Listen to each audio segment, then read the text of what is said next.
I apologize for being late. I know we're nearly halfway through January, but better late than never, right? Just for the record, I did not see every movie that came out in 2014.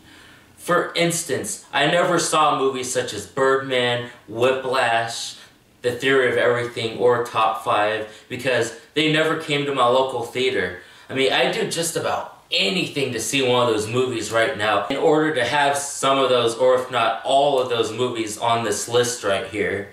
So I'm probably just gonna have to wait till those movies come out on rental for me to see them, which probably won't be till like the end of next month, or if not, probably March. Honorable mentions go to X-Men Days of Future Past, Big Hero 6, The Grand Budapest Hotel, and The Book of Life. Without further ado, I finally present you my top 10 favorite movies of 2014. Number 10. Kicking off our list at number 10, we have Captain America: The Winter Soldier. I just absolutely loved how this movie did not just do the cliche of, the superhero fights the villain, the good guy wins, there you go, that's your story. But nope, it did not do that.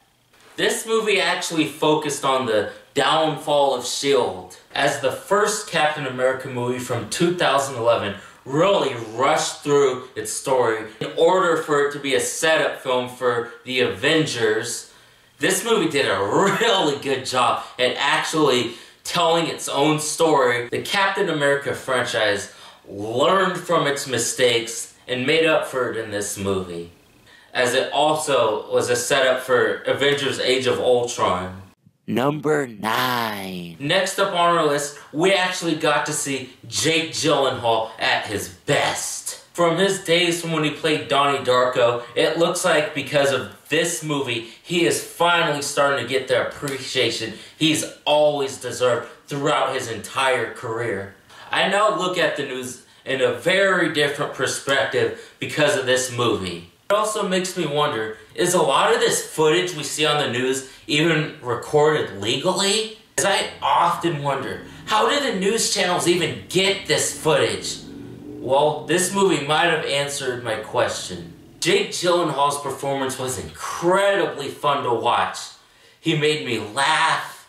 He did a fantastic job at expressing his anger and his emotions.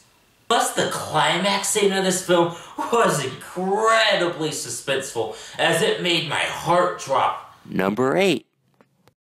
Babadook. This Australian horror film was definitely the best horror flick I have seen since the first Insidious from 2011. The problem with horror movies today is that they don't care about the storytelling or the scares as much anymore. If they just come out during Halloween season, people are gonna see them because they're the only horror movies playing at their local theaters. Look at the Paranormal Activity movies. They're not very scary anymore, are they? Well, why do they still make them? Because they only cost like $1 million, or sometimes probably even less than that. And they know they're gonna make over 60 or sometimes even $70 million in the box office. That's all they care about these days.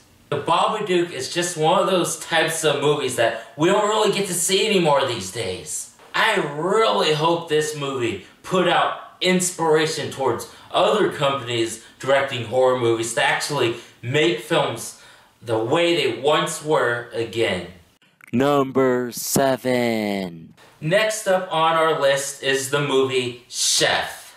Warning, do not watch this movie with an empty stomach because it will really make you starve.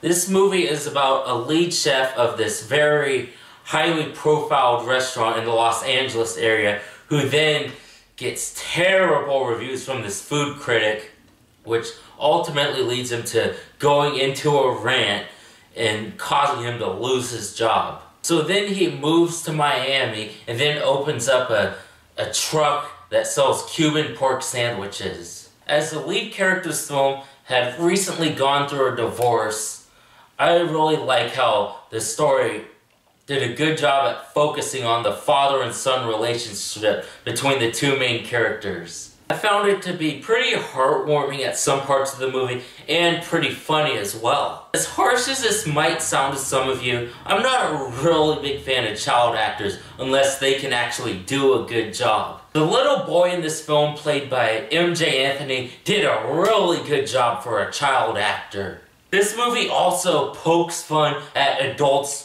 not knowing how to properly use social media. It brought back really good nostalgia to my mind from back when Facebook began to become relevant and I had to teach my mom and dad how to use it, and I'd be like, no, you do not want to do that. I absolutely loved the message this movie had to send towards the end of the movie. It's normal to be upset over things, but it is never necessary to actually hold a grudge against somebody, no matter how bad your frustration might have been. Number 6. Next up on our list is 22 Jump Street. Jonah Hill and Channing Tatum were back at it once again, this time identifying themselves as college kids. Boy, was it ever great to see these two back at it once again, and man, did it ever look like the two of them were just having a blast being able to be on set together again. Not only was 22 Jump Street incredibly funny, the action scenes were very thrilling, plus it's also a feel-good type of movie. Number 5. Everything is awesome! Yep, that's back-to-back movies from Phil Lord and Christopher Miller, and boy, was it ever a great year for them.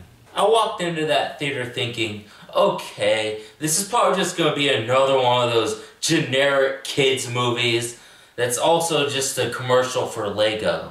Okay, sure it was a commercial for Lego toys, but it was a movie with a lot of laughs, a lot of action, likable characters, to a point where I'd even put it in the same league as like Pixar movies because it was that good. It was also some of the best animation I have ever seen in a movie.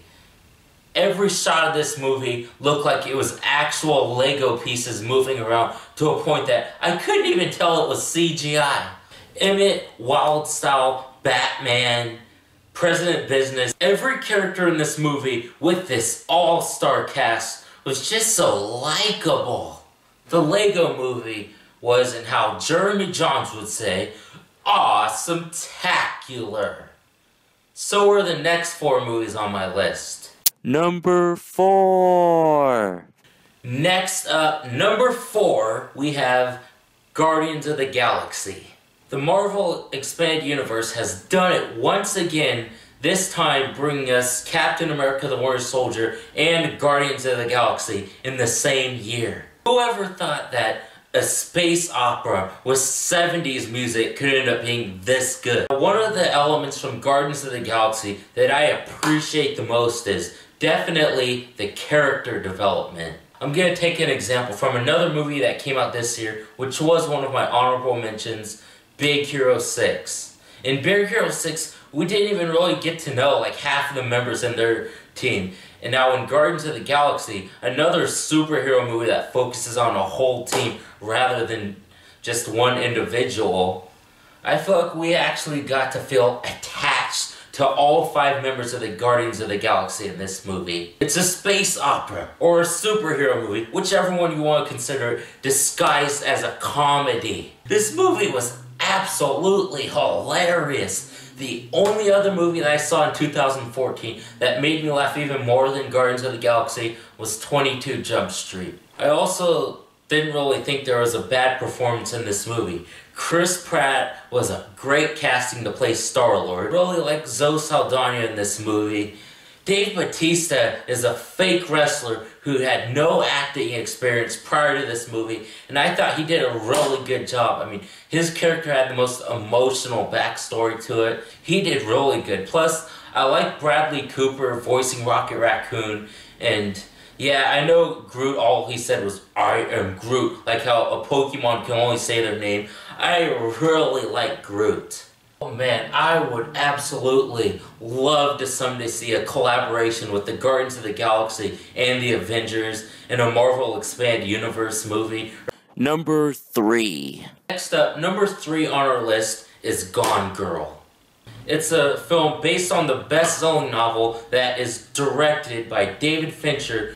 Just about all the characters in this movie were very well casted. I walked into that theater very anxious to see how Tyler Perry would do in a David Fincher movie. Well, how did it turn out?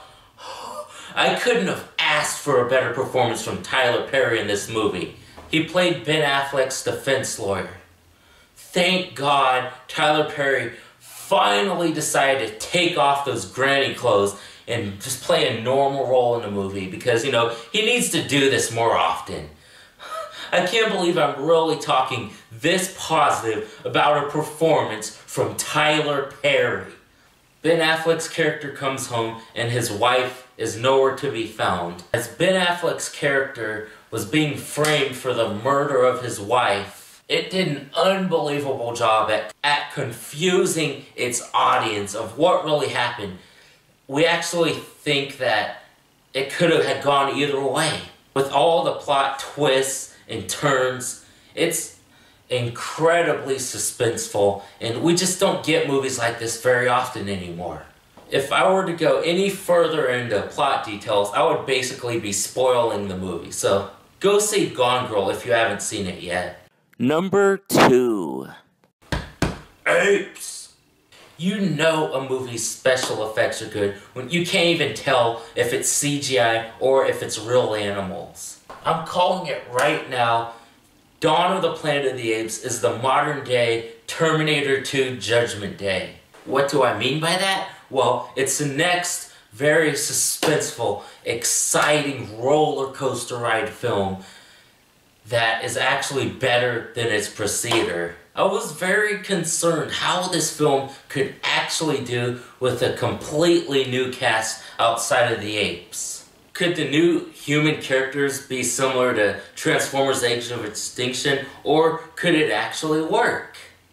I thought it still ended up being a better movie than the first one, as much as I liked it, which is saying a lot because if I were to make a top 10 list of 2011, there's no question that Rise of the Planet of the Apes would be on that list. It's a movie with a lot of good plot twists and turns to points when it makes you like, no! And scenes where it makes you want to jump out of your seat. Although not much information about the third film in the trilogy hasn't publicly been released yet, the more I think about the third Planet of the Apes film, the more excited I get for it to hit theaters whenever that time comes. Number 1. Now, Richard Linklater took a huge gamble with this movie as he spent 12 years filming one movie and sticking with the same cast the entire time. And Boyhood ultimately ended up being my choice for the number 1 best movie of 2014. The story begins with this 6-year-old boy named Mason Evans Jr. and the story just moves along, and for the next 12 years of his life, we watch him grow up in front of our eyes. We watch him go through elementary school. We watch him go through middle school. We watch him go through high school and graduate. Now, I find this movie to be very relatable, mainly because of the fact that I grew up around the same age as the main character of this story. It constantly references of things that were very notable of the times of when the movie was being filmed, such as the 2004 and 2008 presidential elections, when Facebook became relevant, when people started using iPhones, what movies came out that year, so on. I'm not comparing Boyhood to Forrest Gump over how good it was compared to it, but I just love how they took things that happened at the same time and had the characters exist in same eras where real life events really did happen. But there's just absolutely no other movie like this where we see a boy grow up in front of our eyes where it's really the same actor, so he knows his character's backstory. I really appreciate how the dialogue of this film was not very Hollywoodized at all, and it seemed very realistic to just a normal boy growing up in this world. So there I have it. Boyhood was my favorite movie of 2014 that I have seen so far. Maybe around April, I'd say there is a possibility that I might make an official best movies of 2014 list, where I actually do have the chance to see all the movies of 2014 that I did want to see. Coming really soon, I have my worst of 2014 list. Hit that subscribe button to get more reviews and movie related videos from Take Two Productions.